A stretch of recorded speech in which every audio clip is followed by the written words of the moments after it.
इधर बाद में धीरे धीरे एक दो करके आना शुरू कर दिया। यहाँ पे जहाँ पे मानिए यहाँ पर 2-4 घर बांग्लादेशी लोग बेच जाए तो वो क्या करेगा, आसपास में उन लोगों को लाके बैठा देगा, मतलब फैला देगा, संख्या बढ़ा लेता है। धीरे धीरे असम का जनसंख्या के प्रभाव असमिया लोगों से ज्यादा उनका हो गया, 75 के आसपास 76 जो सॉल्यूशन है जरूरीकालीन इंदिरा गांधी ने लगाया था इमरजेंसी के बाद असम में जब इलेक्शन हुआ तब यहाँ का मंगलदोई का एक कॉन्स्टिट्यूएंसी में संसद में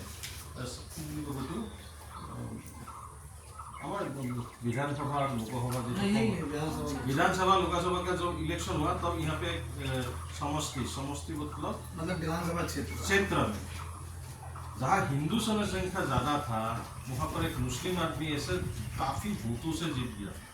तब लोगों को लगा अरे हमारा संख्या तो हम लोग सोच रहे थे ज्यादा हो इसी क्षेत्र में, लेकिन मुस्लिम को कहाँ से, तब पता चला कि उन लोगों का वोटर लिस्ट में इतना नाम घुसा लिया है कि हिंदू लोग वहाँ पे जीत नहीं सका ऐसा। तो तब आशू ने उसी के विषय के लेकर शुरू किया आंदोलन 1979 से 85 तक चला। बांग्लादेशी भगाओ असम बसाओ, ये अस्तित्व के लिए लड़ा। लेकिन उस समय जो कांग्रेस का सरकार था, इंदिरा गांधी जी का सरकार था, उन लोगों ने ये आंदोलन को कोई सहायता नहीं, कोई शहरी नहीं की, उसके ऊपर गुरुत्व ही नहीं। 855 लोग पुलिस के गोली से बांग्लादेशियों के हाथों में मारा गया। 855 और कितने लोगों का असम का घर जला पता नहीं, सीआरपी के गोली से भी मरा, सीआरपी तो पुलिस सीआरपी का, फिर भी कोई व्यवस्था नहीं। लास्ट में 85 में राजीव गांधी के समय में एक छुट्टी हुआ 14 अगस्त 1985 रात को, जहाँ पे लिखा गया कि 1971 से मार्च तक, शायद फरवरी में, मार्च का 26 में कितना तारीख है, मार्च तक जितने लोग आए हुए हैं वो भारतीय माना जाए 1971 से पहले, और बाद में जो आए हैं उन लोगों को बांग्लादेशी मानकर उससे भगाया जाएगा। देखिए कहाँ हमको धोखा मिला। पूरा भारत में 51 नागरिक मैंने सूची में नाम डालने की, लेकिन असम में हो गया 71। 20 साल का विदेशी का बोझा असम के ऊपर डाल दिया। पूरा मान्यता है 51 से आगे आने वाला ही भारतीय होगा, बाद में आने को भगाया जाएगा। लेकिन असम में ये पहले बार कांग्रेस का राजीव गांधी के सरकार में ये शुरू हुआ। और जो 71 से बाद आए थे उन लोगों को भी भगाना बात था, लेकिन आज तक वो एक भी आदमी नहीं भागा। उस समय एक आइन असम में मैंने चल रहा था, IMDT आइन एक्ट, उसको लगाया था 1983 में, जब कांग्रेस का सरकार था, यहाँ पे हितेश्वर शइकिया का सरकार था। उस आइन में ऐसा व्यवस्था कर दिया कि अगर कोई बांग्लादेशी है, आपको जानकारी है ये आदमी अविनाश जी बांग्लादेशी है, तो मैं जाके पुलिस में कंप्लेन करके मुझे प्रमाण करना होगा कि आप बांग्लादेशी हो। आपको कुछ नहीं करना है, आप भारतीय हो, प्रमाण करने के लिए कोई जरूरत नहीं, मुझे प्रमाण करना पड़ेगा कि आप बांग्लादेशी हो। मानिए यहाँ से 20 किलोमीटर दूर में एक बांग्लादेशी है, आप कैसे जाके उसको बांग्लादेशी प्रमाणित कर सकते? पूरा उनका मोहल्ला पूरा उनका ही लोग है, उनके बीच में बैठा हुआ है लोग, पूरा मोहल्ला बना के जाके आपको प्रमाण कैसे कर सकते? तो उसी का सुविधा लेके पूरा बांग्लादेशी लोग यहाँ पे घुस गया, रिश्तेदार आके यहाँ बैठ गया पूरा। अभी असम का जनसंख्या 2011 का जो जनसंख्या गणन हुआ है उसमें मुस्लिम का आबादी 34% था, अभी वो 41-42 तक पहुंच गया हो। अभी तो 2026 हो गया, 25 हो गया है ना, तो 15 साल में उसका जनसंख्या और बढ़ेगी 41-42। पूरा देश का मुस्लिम जनसंख्या के हिसाब से असम 3 नंबर में है। पहला Lakshadweep 1 number, 2 number Kashmir, 3 number Assam. उसके बाद ही बाकी पश्चिम बंग, यूपी ये सब आएगा जनसंख्या के हिसाब से, परसेंटेज के हिसाब से। तो असम अभी कश्मीर का हालत जैसा हुआ है असम के लिए। अभी 41-42 हो गया, 50% अगर उनका हो जाएगा तो असम का हिंदुओं का अवस्था क्या होगा? जिस दिन यह होगा वो कश्मीर फिर जैसे बोला कि आप लोग भागो यहाँ से, भागना पड़ेगा। इसलिए हम लोग ज्यादा चिंतित है।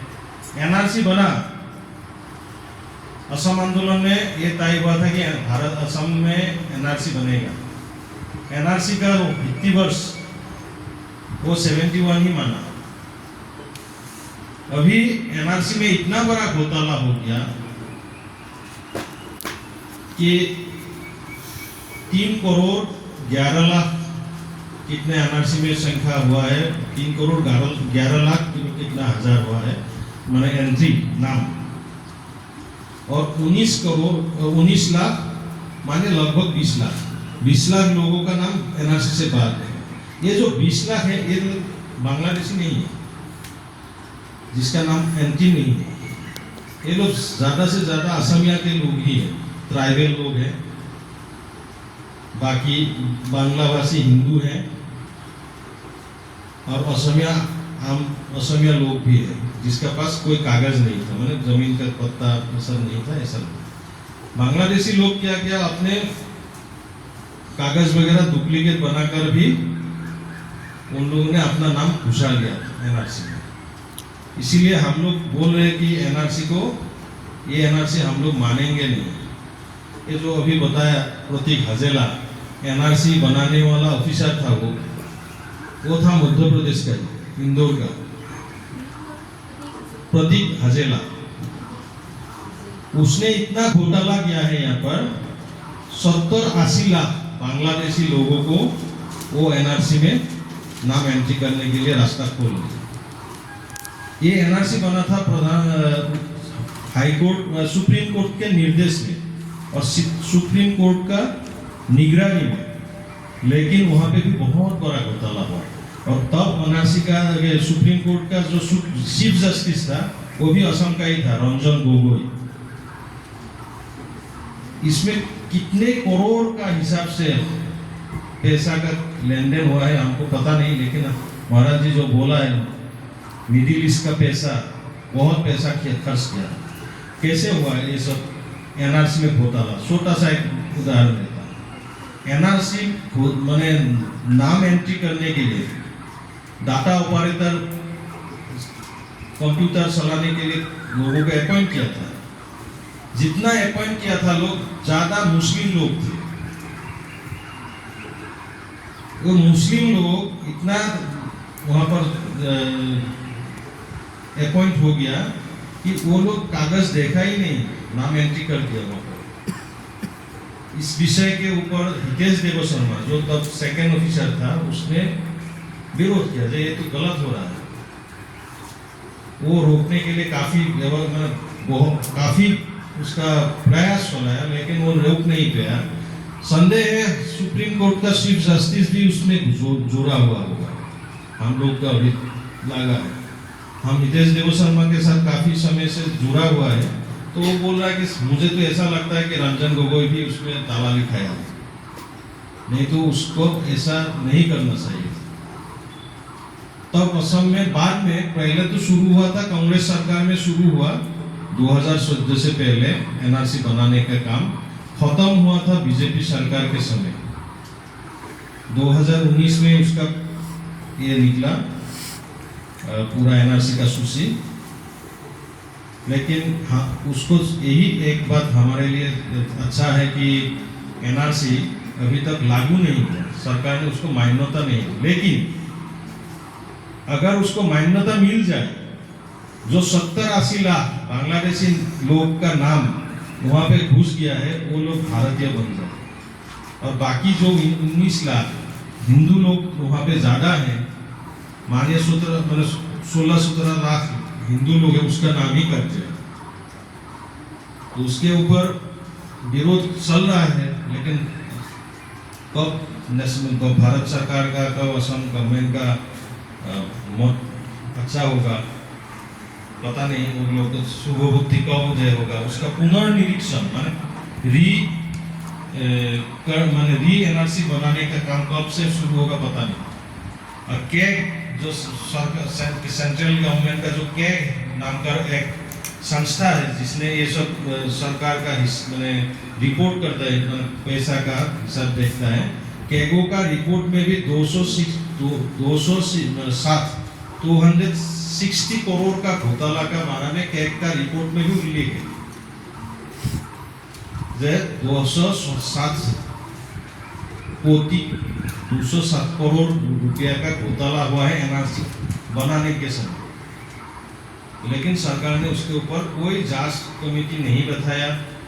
इसके बदले क्या किया असम सरकार, अभी बीजेपी सरकार, संघ के द्वारा चला हुआ सरकार, जो प्रतीक हजेला था उसको यहाँ से टीआरएस दे के भगा दिया। वो भी मध्य प्रदेश में है। टीआरएस देकर उसके ऊपर कोई केस दर्ज नहीं किया, उसको भगा दिया। लेकिन हम लोग उनके ऊपर एक एफआईआर डाला था, वो भागने से पहले, टीआरएस देने से पहले उसको रजिस्टर नहीं किया था। अगर रजिस्टर कर लिया होता तो उसको टीआरएस नहीं दे सकते थे, लेकिन उसको रजिस्टर 2 साल तक वो रजिस्टर नहीं किया। 2023 के जून में डाला था पहला, उसके ऊपर एक एफआईआर बंद करके रखा, एंट्री नहीं किया थाने में। बाद में हमको कोर्ट में जाना पड़ा। कोर्ट जाने के बाद कोर्ट का ऑर्डर के बाद भी 5-6 महीने तक उसका नहीं किया, एंट्री नहीं किया, रजिस्टर नहीं किया। तो उसके बाद हम लोग फिर जब पुलिस कमिश्नर के पास गए और बोला कि आप ये रखिए एनआरसी का ये जो केस है प्रतीक हजेले का ऊपर, वो रजिस्टर कीजिए, नहीं तो हम लोग फिर कोर्ट जाएंगे और आपके ऊपर अदालत अवमानना जो घूसा होता है वो उन्होंने डाल देंगे। तो तब रजिस्टर किया, लेकिन आज तक कोई इन्वेस्टिगेशन नहीं हुआ उसके ऊपर। ये बड़ा बहुत बड़ा एक खेल चल रहा है अंदर में, पॉलिटिकल गेम, जिसके कारण आम हिंदू लोग हैं, असमिया लोग हैं, ये बहुत भुगतने के लिए जा रहे हैं, बहुत बुरा हाल भुगतने के लिए। कश्मीर का जो हालत हुआ था ना, आप लोग ने शायद कश्मीर फाइल्स देखा है ना, वैसा ही हालत शायद असम में भी होने वाला है। हम लोग को ऐसा डर लग रहा है, अगर हम लोग जागरूक नहीं होंगे। ये जो बांग्लादेशी लोग हैं, इसका जो एक माने कि हेरी चल रहा है ना, वो